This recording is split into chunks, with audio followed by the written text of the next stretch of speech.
picture this, a small town, peaceful, the kind of place where nobody worries about locking their doors at night. Sounds idyllic. It was Villisca, Iowa, back in 1912, at least until it wasn't. Oh. Because this small-town tranquility was shattered when an entire family, the Moores, was brutally murdered in their sleep, along with two young guests who were staying over. Oh, my. An axe. Oh, wow. Found right there in the house. And get this, the killer never caught. Really? To this day, the case remains unsolved. That's incredible.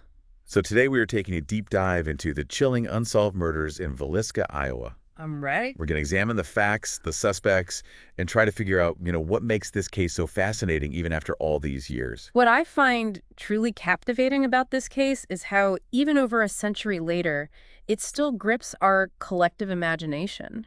It's a story that really forces you to confront the darkness that can be lurking beneath the surface of what seems like ordinary life. Absolutely. And to kind of set the scene, let's talk about the victims. We have the Moores, Josiah the father, Sarah his wife, and their 4 children, Herman, Mary, Arthur, and Paul.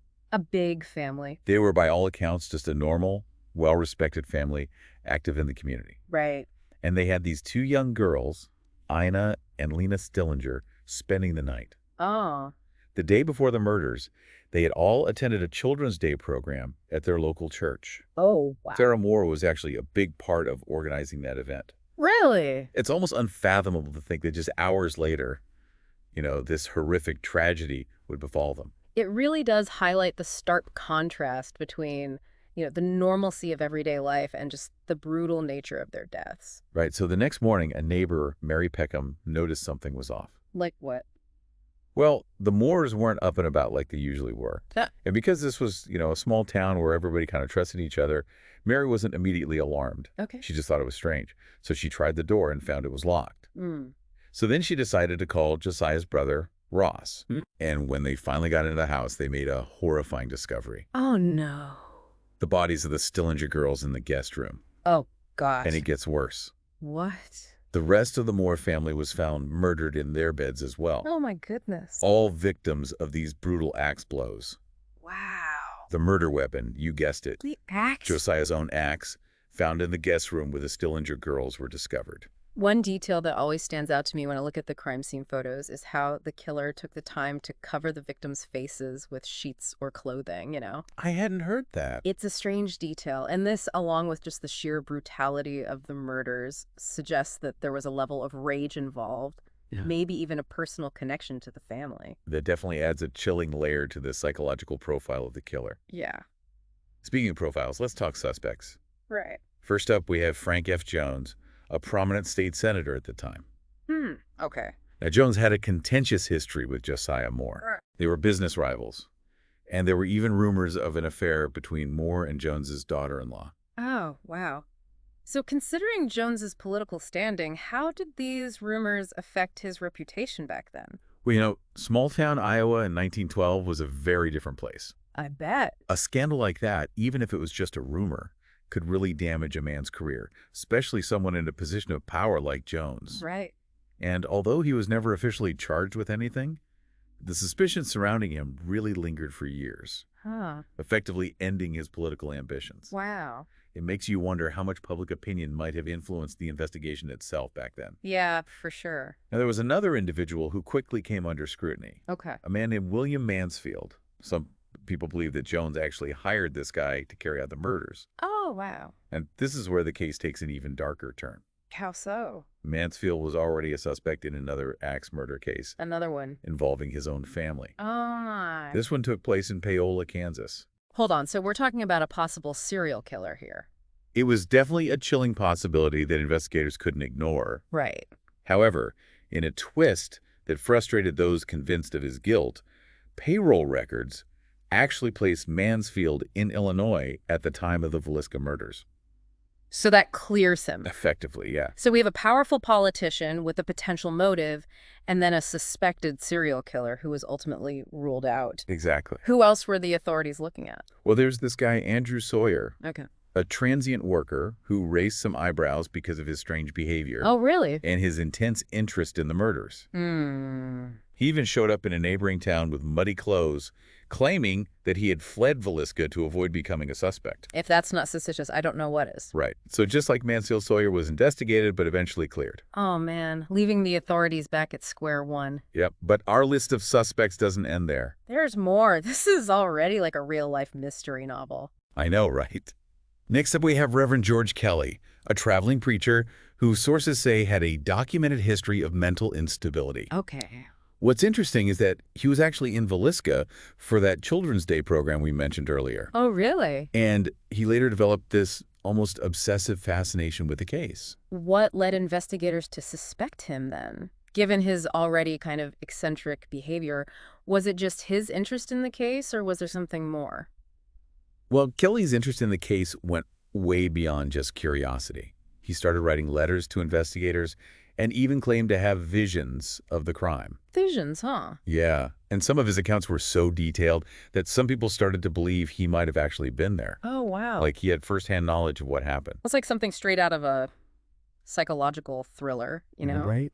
A traveling preacher with a shady past inserts himself into the investigation, Exactly. blurring the lines between, genuine concern and maybe a guilty conscience. And it get even more complicated. Yes, because Kelly was eventually arrested and even confessed to the murders. Did he really? He did, but later recanted his confession, Saying what? that it was coerced. He actually stood trial twice, Wow. and both times the jury couldn't reach a verdict. So what happened? He was acquitted. Wow. Talk about a legal roller coaster.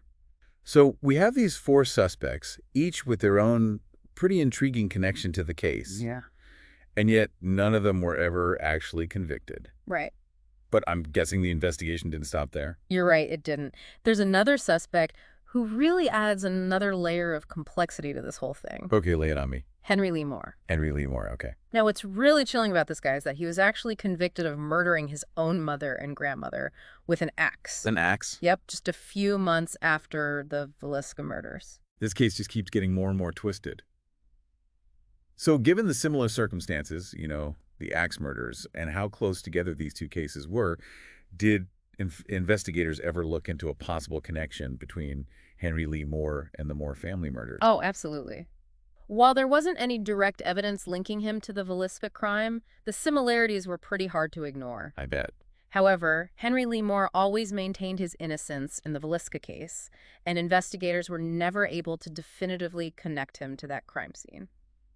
It's almost like we're trying to put together a puzzle, but there are all these missing pieces. It really is. We have all these individuals with potential motives and these chilling similarities in their actions, but that definitive proof, it just always seems to be just out of reach. Yeah, it's frustrating. So that's 5 suspects, right?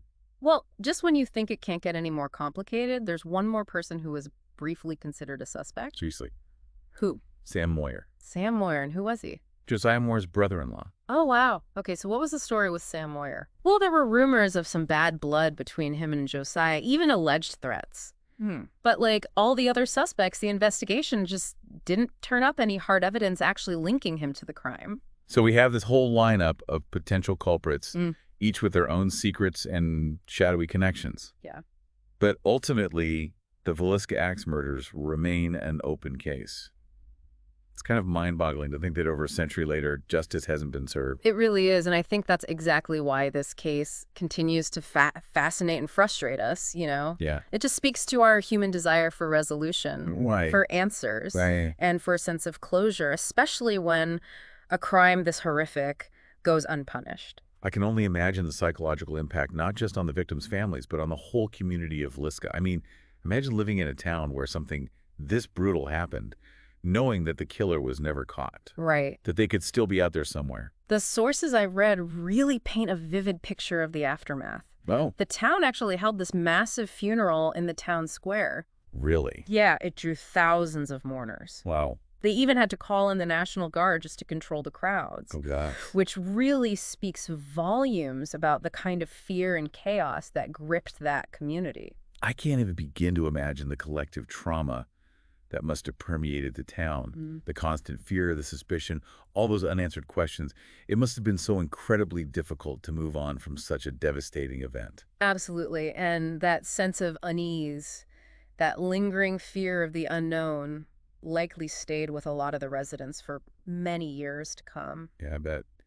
It's a reminder that the impact of these kinds of crimes extends so far beyond the immediate victims, it Yeah. affects entire communities, It really does. leaving behind this legacy of fear and suspicion. Definitely. So it makes you think about other small towns that have experienced similar tragedies. Right. How do these communities actually rebuild and heal after something so devastating? Especially when the person who did it is still out there. Well, it's a long and difficult process for sure. Yeah. And there's really no easy answer. Right. But what we see in a lot of cases is just this remarkable resilience, Yeah. this determination to really honor the memory of the victims and to somehow find a way to reclaim a sense of normalcy. It's really a testament to the strength of the human spirit, the ability to find hope and healing, even in the face of just unimaginable darkness. Oh.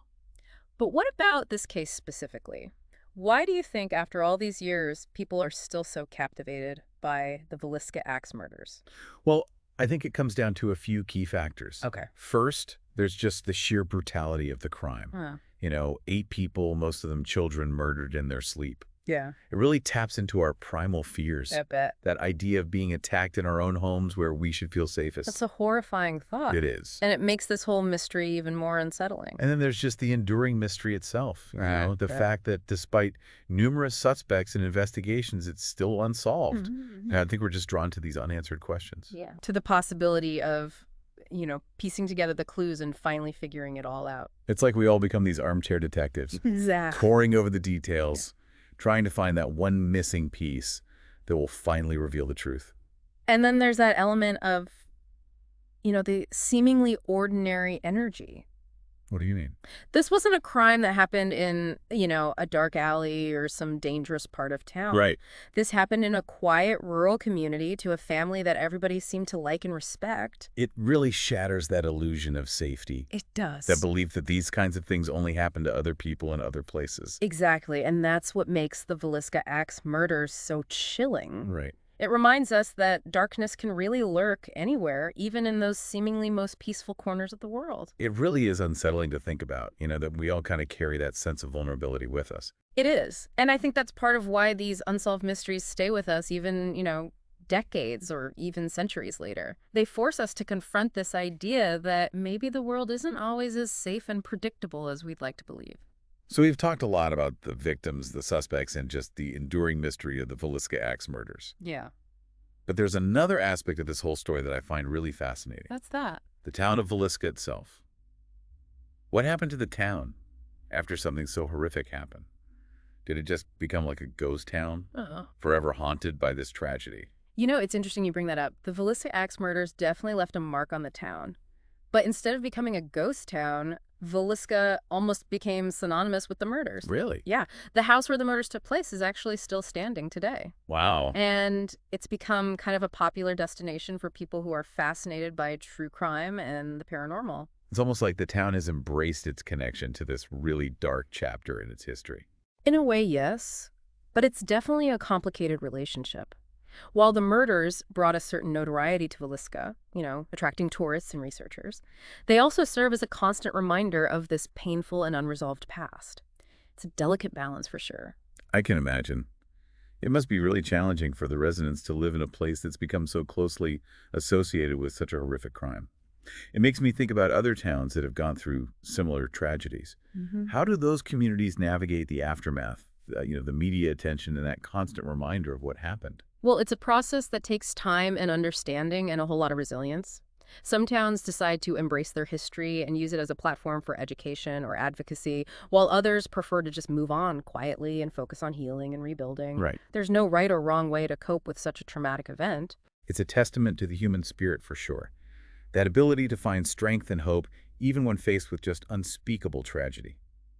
As we wrap up this deep dive into the Villisca axe murders, I'm really struck by how this case, despite its brutality and lingering mystery, offers us these valuable insights into ourselves and the world around us.